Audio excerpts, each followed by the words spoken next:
Hello ladies and gentlemen, Sigvalgrim here and welcome to another episode of Just Mobile News. If you are unaware of what this is where we talk about the chests in the store, we talk about the offers, we talk about the arena season, and we talk about the challenges. Basically, we break down what's worth your money and your gems and your time, and I do this after each arena season. So make sure that you hit that subscribe button to stay tuned for future videos and not waste your gems and everything else that I mentioned. So, with all that being said, let's get into it. This is the future. So, the very first thing that I want to point out is check your email. Some of you might have a lot of notification, you don't want to check that out, but you need to claim this. Like, you got the free gift over here, and it's going to be a decent amount of reforges, a crap amount of gems, and a crap amount of credits, but nevertheless, it's a free gift and it might expire, so you might want to grab it. Now let's get into the arena season. The arena season character this time around is going to be Batman Ninja Batman. And let's take a brief look at him, just a quick overview of the character. Special 1 is going to be the only great thing in my opinion about him, which is going to be basically a hazard damage that will deal dot and will follow the enemy like a tornado and also blind them on top of that. One of the best abilities in the game if you think about how many things this thing does. Second ability will have a totally useless second effect. It will make you have a chance to use a special tree for no cost, but that's worthless in Just Mobile because a lot of damage is dependent on your combo. So rather than using a special 2, you would build a higher combo and use a special tree for the full cost of the energy. Special 3 will have a chance to stun, but chance to stun is not the best effect. Like, there are abilities with guaranteed stun. And his passive is going to be the most useless thing for the most part and the most absurd and frustrating thing for the most part. So, you're going to automatically perform armor piercing attacks when you're going to be hit by an armor piercing attack, and you're going to automatically perform critical attacks when you're going to be damaged by a critical attack. First of all, it's something that rewards you for taking damage, and that's not a healthy mechanic. Second of all, it requires you to be hit by a specific type of attack. And third of all, those are chance-based attacks. Armor pierce can be 100%, but crit will not be. So not only that you are relying on fighting the right enemy that has crit and armor pierce, you are relying on his crits and armor piercing actually hitting you to trigger this. This is one of the worst design passives I have seen ever, and overall, he's going to be a bad character. I'm sorry, he's in my opinion the worst Batman Ninja character.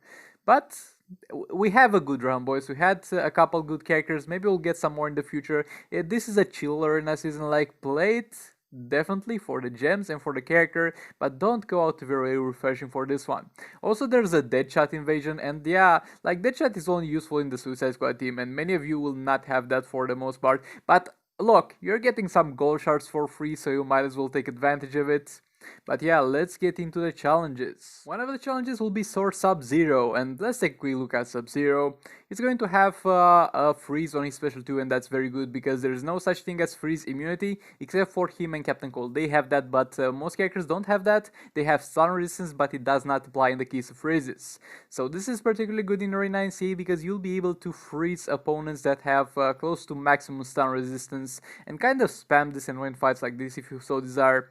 And the first ability does nothing, and the passive works in conjunction with the third special, and this when used is going to make a clone of the opponent that you can use for yourself. You might have seen some very cool videos with it on YouTube, but when you get to the point where you have a 5-star Sub-Zero to have a maximum level passive and at the same time you play well enough to be able to pick up any character you play on the go, you're most likely not going to need this. So yeah, overall he's a decent character, definitely a good character for NCA, definitely farm him, but don't refresh the challenge with gems, just don't do that, get him from the arena store, okay?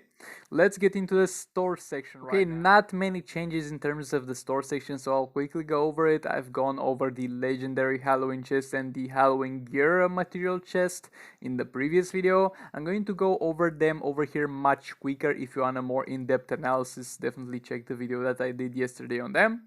But the legendary Halloween platinum chest is going to be pretty much trash because it does not contain Black Manta.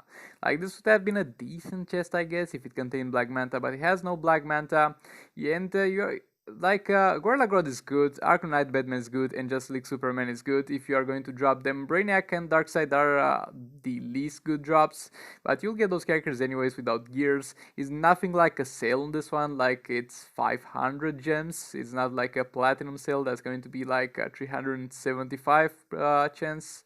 Yeah, I don't know. I don't like this one at all.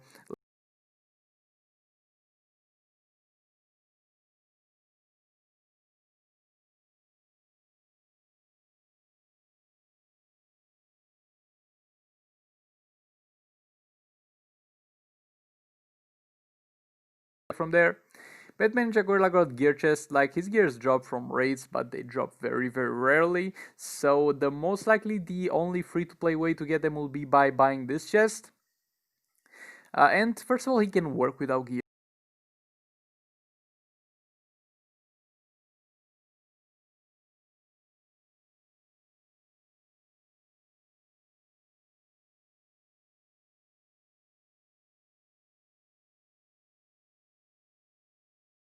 So either do this as the last priority for your account, or just never do it, or just pay the 10 bucks and get them from the offers. But this chest is a bad one.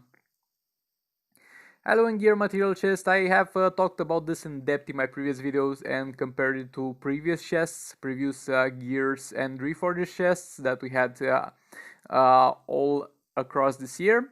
And out of all them, this one will yield a little bit more reforges than the previous ones did, and will yield less gear materials. And what is my opinion about this? Don't buy it. Reforges are no longer something that is scarce. If you manage them properly, you'll have as many as you need. You no longer need to buy chests for reforges. You get them from soul raid and stuff like that. Now we have a new premium currency that's more important than reforges. That's artifact reforges. And if you invest in artifact reforges, that's not going to be only good for one character, but for multiple characters that are going to use artifacts. So stop living in the past. Reforges are no longer the most premium currency you can get. Now we are looking forward to getting those artifact reforges. So I don't want to get this chest. Like, the gear materials is bad compared to other chests, and the reforges, they are good, don't get me wrong, but I'll benefit far more from saving up for an artifact reforge chest. So that's what I'm going to do. And I guess yet again this is not the worst thing in the world you could buy, but I personally advise against it. The Mortal Kombat, this is kind of a platinum chest that has some chances split between Raiden and Sub-Zero. Like, if you're a new player and you just got in the game and you're lacking some gold characters to boost you through the arena, then definitely buy this. It's a good platinum chest. It's a platinum chest at the end of the day, because there's the price, there's the chances, the same as the platinum chest. But if you are not a new player, you don't really have a reason to buy this, because they are both in the arena store, and at the same time the arena currency does not have many good targets to spend on, so you might as well buy them from there. Now, getting into special offers, like the Dawn of Apocalypse Defender, it's always been a decent offer. Don't buy Suicide Squad Harley Quinn, please. If you're if you're up to spending 100 bucks for a legendary character, I don't mind it, but at the very least, don't buy Harley Quinn. Buy Black Manta, buy an Arkham Knight Batman, buy a Batman Gorilla Grodd. But buy Justice League Superman, but don't buy Suicide Squad Harley. It's literally the worst thing you can buy. Dark Duo is not worth it in my opinion. Like, you get the benefit of getting their gears, but at the end of the day they are all mediocre characters, so I don't advise you get this. Like, there are some good some good character offers that you can buy for yourself, and yeah, like, if you are starting a new account, you could buy this, I guess, if 20 bucks is not much for you to boost your progress, because it might help you a little bit, but you don't need to, you don't have to. And in terms of those offers, just wait for a good character like an Entangling Poison Ivy or something like that. Now we got over here the gear packs, of course. Don't go through some resources chests and waste our gems. Like, buy them with 10 bucks, or just don't buy this, because at this point neither Suicide Squad, Harley Quinn, or Mushroom Manhunter are like very used or very needed characters. So yeah, that was it for the offers, and this concludes the video. Thank you very much for watching. Make sure you hit that subscribe button so you don't miss future episodes and you don't waste your gems. And if future Halloween chests and offers come up, I'll be sure to cover them, and I'll be sure to come back to you. With all that being said, I'll see you all in the next one.